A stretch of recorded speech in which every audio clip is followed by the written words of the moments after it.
If you think adding more compost is the answer to low yields, slow growth, and weak plants, that's exactly why your garden isn't performing the way it should.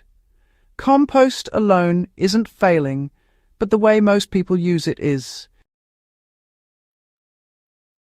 Here's the mistake. Gardeners dump compost on top of soil and expect it to magically fix everything. But without the right structure underneath, most of those nutrients either leach away, dry out, or never become fully available to plants. You end up feeding the soil, but not building a system that holds and multiplies that fertility. And this is where one small habit made a huge difference for me. I stopped letting kitchen waste pile up inconsistently and started collecting it properly using a simple indoor bin, the Epica countertop compost bin. It keeps scraps odor-free and ready to use, which sounds basic, but it solves a real problem: inconsistency. Most gardeners don't realize their compost quality suffers, simply because they're not adding materials regularly. I'll leave the exact one I use in the description if you want to check it out. Now, here's what changed everything for me, and it's something farmers figured out over 200 years ago.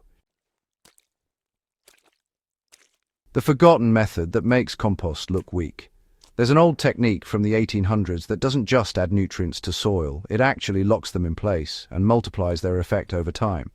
It's called trench composting, but not the shallow version most people talk about. I'm talking about deep trench systems. Instead of piling compost on top, you bury organic matter 8 to 12 inches below the surface, right where plant roots will eventually grow. That single shift transforms how nutrients move, how moisture is retained, and how roots develop. And here's the part most people miss. It's not just about feeding plants. It's about creating a slow-release system that keeps working for months without intervention. Why surface composting underperforms in real gardens? Let's be honest, top dressing with compost looks good and feels productive. But in real conditions, especially in hot climates or exposed beds, it breaks down way too fast. Sunlight dries it out, rain washes nutrients away, wind strips away the lighter organic matter, and unless you're constantly reapplying, the effect is temporary. So, I've tested this in raised beds, in containers, and even in controlled hydroponic setups where, organic inputs were actually introduced into the media. The pattern, honestly, is always the same. Surface-level feeding gives you quick results, but it just doesn't last. Deep trenching, though, changes that completely. What actually happens underground? Well, it changes everything. When you bury organic material deeper in the soil, you end up creating a completely different environment. Moisture levels stay stable.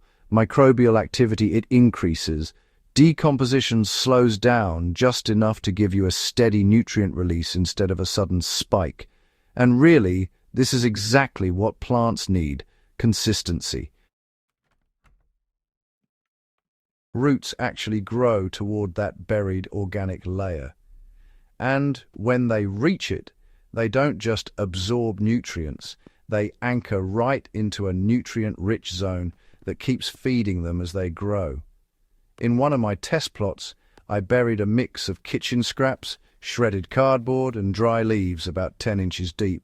On top, I planted tomatoes and peppers. The difference showed up within weeks. The plants above the trench developed thicker stems, deeper green leaves, and far less stress during hot days compared to those in standard composted beds. By mid-season, the yield difference wasn't small, it was obvious. And there's one specific layering technique that made this work even better. I'll get to that in a second. How to build a deep trench system that actually works. This is where most people either get great results or waste their time. Start by digging a trench about 10 to 12 inches deep and roughly a foot wide. Length depends on your space, but even a 3 to 6 foot trench can support multiple plants. Now, don't just throw in kitchen scraps randomly. That's a mistake. You need balance. Start with a base layer of coarse, carbon-rich material, things like torn cardboard, dry leaves, or small twigs. This prevents compaction and improves airflow. Then add your nitrogen-rich materials, vegetable scraps, fruit waste, coffee grounds. This is where having a consistent supply from your kitchen becomes valuable. Cover that with a thin layer of soil, then repeat once or twice, depending on trench depth. Finish by covering everything with at least 4 to 6 inches of soil. Water it once to activate decomposition, and then just leave it. Honestly, that's the part people struggle with. They want to keep checking, adjusting, interfering, but, this system works best when left alone. So, why does this method hold moisture better than you might expect? Well, one of the biggest surprises when I started using this method was just how much it reduced watering needs. That buried organic matter really acts like a sponge. It absorbs water when it's available and then releases it slowly as the surrounding soil dries out. In practical terms, this means your plants experience fewer stress cycles. Instead of drying out quickly and needing frequent watering, they can tap into a reserve below the surface. I actually tested this during a dry period where raised beds needed watering almost every single day. The trench beds? Only every 2 to 3 days, and the plants still looked healthier. And if you combine this with proper mulching on top, the effect becomes even stronger. The layering detail most people skip, but shouldn't. Here's the detail that took my results to another level. Adding a thin layer of partially finished compost or aged manure above the trench, but below the final soil layer. This creates a transition zone. Instead of roots hitting raw decomposing material immediately, they pass through a nutrient-rich buffer that prepares them. It reduces shock and encourages faster root expansion. It's a small adjustment, but it makes a noticeable difference in early growth.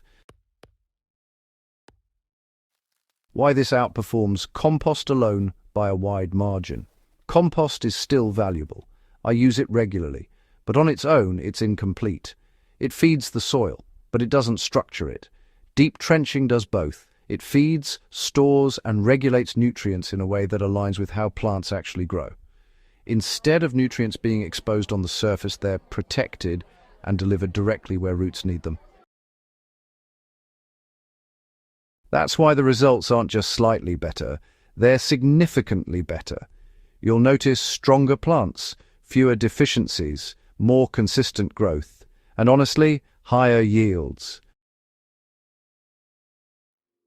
So here's where this works best, and where you'll want to be just a bit careful. This method works exceptionally well in backyard gardens, in-ground beds, and even large containers if you scale things properly.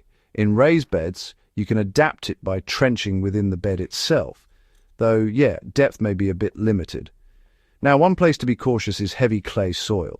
If drainage is poor, burying too much organic matter too deep can lead to those tricky anaerobic conditions.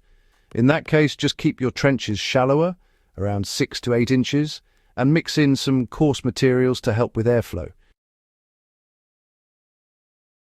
Here's the mindset shift that really separates average gardeners from serious growers.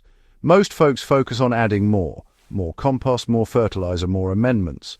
But honestly, the real breakthrough comes from designing systems that manage those inputs effectively. This old 1800s method isn't about doing more, it's about placing nutrients where they actually work. And once you really get that, your whole approach to soil changes. You stop chasing quick fixes and start building long-term fertility. So let's bring it all together. If your garden feels like it needs constant feeding, constant watering, and just constant attention, that's not normal. It's a sign your system isn't holding resources efficiently. Deep trenching fixes that at the root level, literally. And when you combine it with consistent organic inputs from your kitchen, managed properly so nothing goes to waste, you create a cycle that keeps improving season after season. That's the difference between surface-level gardening and real soil building. If you want more tested, practical methods like this, the kind that actually produce results in real gardens, subscribe to FamLogic and share this with someone who's serious about growing better food. Because once you understand how soil really works, you stop guessing and start growing.